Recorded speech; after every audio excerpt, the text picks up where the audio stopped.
Welcome to Culture Shock. My name is Anthony. I'm John. We're running out of intro ideas.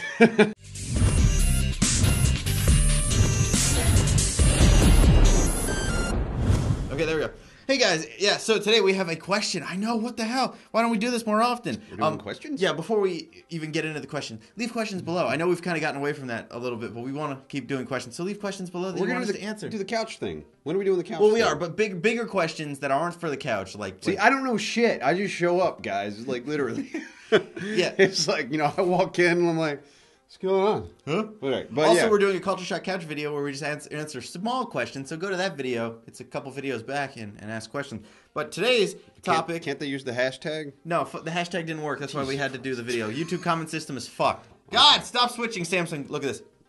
Oh, it does it automatically. Now stop it. Oh, Okay. I can just fuck with Oh, you. fuck! Damn it. All right. Today's question is from Donovan Douglas. And he... Fuck. Damn it, John. And he says... I can't read. Damn you, technology.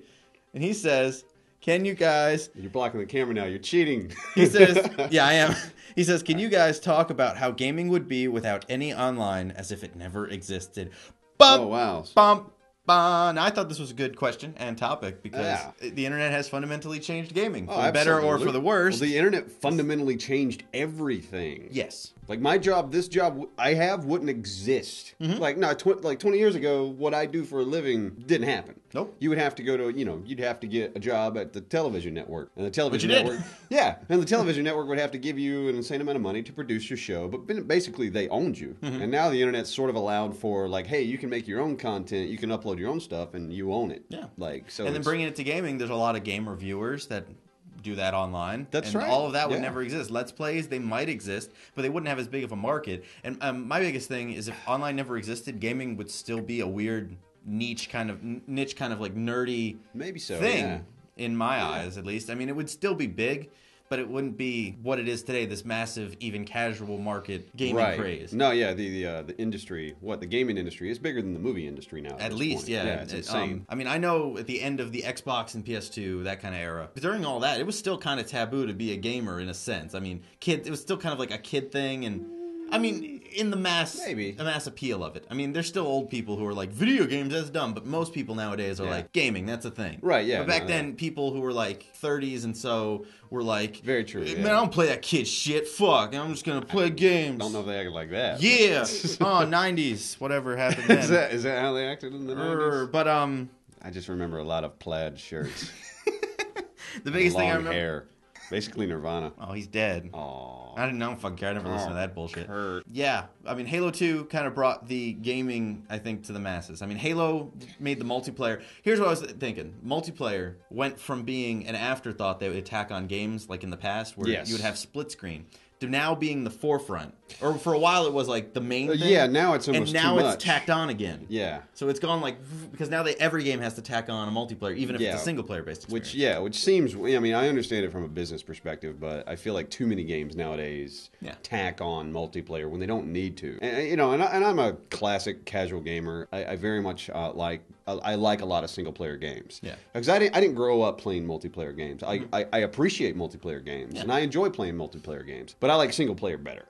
I think as time goes on, just because but the tables will be turned. If I was like 13 years old again, I would be all over multiplayer. I'm all over. I mean, when I grew up, my gaming. I mean, I had a lot And of see, single player games. you're 10 years behind me. Yeah, so I was multiplayer focused. Yeah, I mean, exactly. the first game I ever played online was Halo 1 on the PC, and I was on Walmart Connect dial-up. I connected, Jesus. and I connected to it, and I was playing with people in Halo across the world, and I ran upstairs to my dad like, oh my god, I'm playing with other people! And from then, I just played games nonstop online, like with other people. I didn't care what was going on. There was no story. It was just play. Well, I definitely dabbled in online Yeah. when I was younger, but it wasn't as accessible as it was when I guess Halo 2 rolled around or whatever.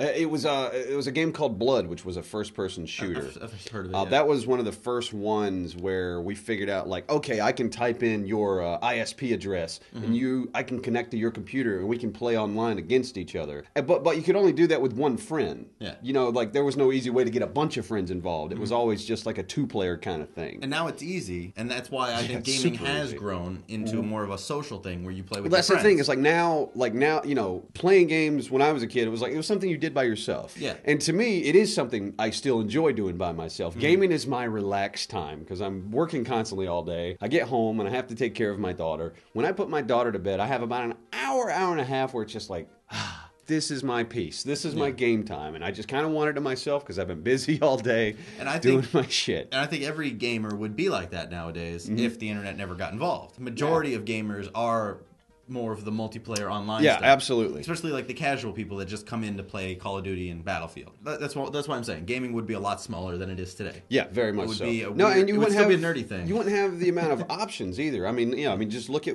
the rise of sort of the indie market. That wouldn't have happened. Yes. And I love that exists. I mean, you can play games online for free if you really want to. You can go to Newgrounds, and there's just a list of all these games. A lot of them are really good, and they're awesome. That wouldn't happen.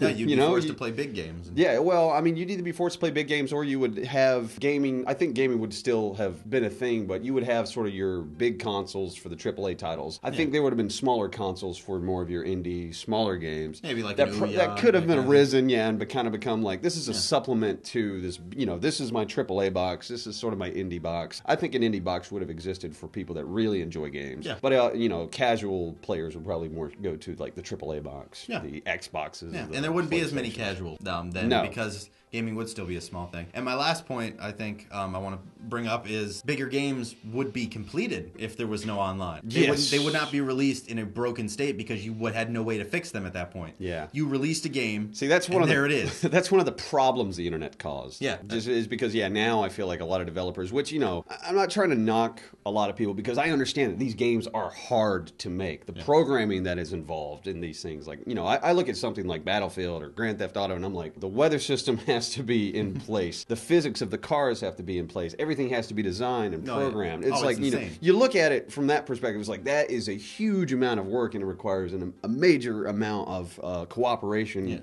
across many different programmers. But developers and teams would and take artists. that time if they had no way to fix it later on. And they would make sure it's polished to a shine, so that way people buy the game. I've seen a lot of reviewers saying once they patch it, it'll probably be worth your money. No, that seems to be the line nowadays, and I really hate that. It's like, well, once a patch comes out, maybe it'll be better. Yeah.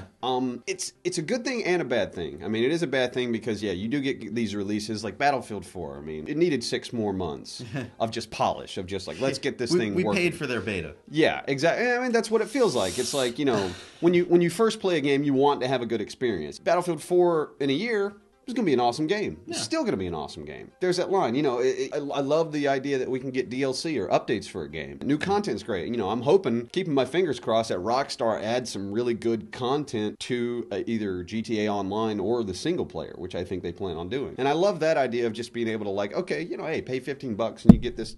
Pay $15, you get this DLC. And but that's what I think. There's pros and cons. Yeah. There's pros and cons to the whole thing. John, I wonder what Tony thinks. Hi, Tony. What the hell? This is Tony Schnurr. Oh, I made it. Hey! I'm here. I'm He's in the show. Yeah! You're finally famous. I Tony plays the voice of the Recon on Battlefield Fringe, and he also works here in the office with us, doing artwork for Duralis right now. Yeah. Yeah. Loving it. What do you think? How's this work, Anthony? Oh, you asked him about the topic today. What was the topic? Something about online gaming. Talked about it for 9 minutes. How the fuck? Something about online gaming. What would games be like if there was no online? What would games be like if there was no online? If it never existed? Ooh. Well, games I think they'd be more story driven. You would see better stories because if you look maybe so, yeah. If you look at a game like Battlefield 4, and we love Battlefield 4. We love the multiplayer. We love the multiplayer, but yeah, the story's lacking. You're gonna, barring games like Mass Effect 3, you don't get a lot of good games with good stories, like really good ones. Yeah. Now you're a sports gamer. You like the Maddens and I things do. like that. Do you play that single player or do you play that online a lot? I do both. Okay. I do both, and I get my ass handed to me online quite a bit, and that's why I put it on single player and like retard mode where it's just like super easy. See, it does. I'm not winning. Yeah, that's what I like about single player. Is like it does it does give you that feeling of being special or whatever it is. It's a bullshit feeling, but it is that kind of like I'm the hero. Like all the Zelda games. Like I get to be the hero because I'm I'm relevant in this universe as a single player. Whereas in multiplayer, it's like I'm a cog in a wheel. Well, the funny thing is that I thought I was a really good video game player until multiplayer came out, because the first multiplayer game I ever played was the first Diablo. Oh, geez. Remember Diablo? I do remember Diablo. Yeah, and then it all changed. It's like, wow, people really spend a lot of time here. Yeah. No, that's what I'm constantly blown away at, is like the seemingly endless amount of time some people get to have to play games, because I have a little bit. Yeah. As do I. And that's like, we get on Battlefield, we just feel like we get our asses handed to us. It's like, well, we can't compete. Like, these fucking kids' reaction times are fucking insane.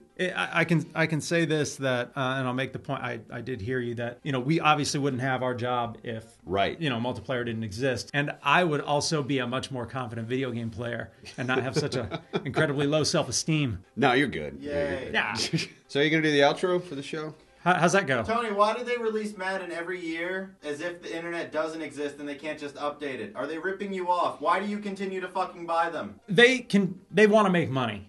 Yeah, not but only why that, do you keep giving them their money? Because we love football. Guys like me, we love football. I'm a closet nerd, and yet I like sports. It's fine. Whatever. To each their own. And I will say this. Players change. They change teams. People get drafted from college. People retire. And that's the allure of the new Madden that's coming out. Yeah, they could update it. DLC is a thing since like 06. But unfortunately, they're not including DLC in drafted players, which is kind of big. It's a big deal. Like, if your team gets a good player, if you have a shitty team, like the Cleveland Browns, oh my God, they got a good player, and all of a sudden he's gone. Or if you draft somebody, man. I have no idea. I don't know what he's talking about. You're I'm just speaking trying a to different fucking language. You You got drafts and Browns legs. I pay zero attention to Nobody anything. likes the Browns. They don't. Anyways, do the outro. John, you've been here long enough. Yeah. Thanks for watching. Be sure to favorite, the like, and the subscribe. Subscribe. Yeah. And every week you can buy this. T-shirts. There's T-shirts for sale. This thing smells like that's gonna get you laid. like soup and Band-Aids. Introducing the new Culture Shock Network store. If you want to help out the show, get a t-shirt, and be an all-around awesome person, check it out. Click the annotation here or in the link in the description below.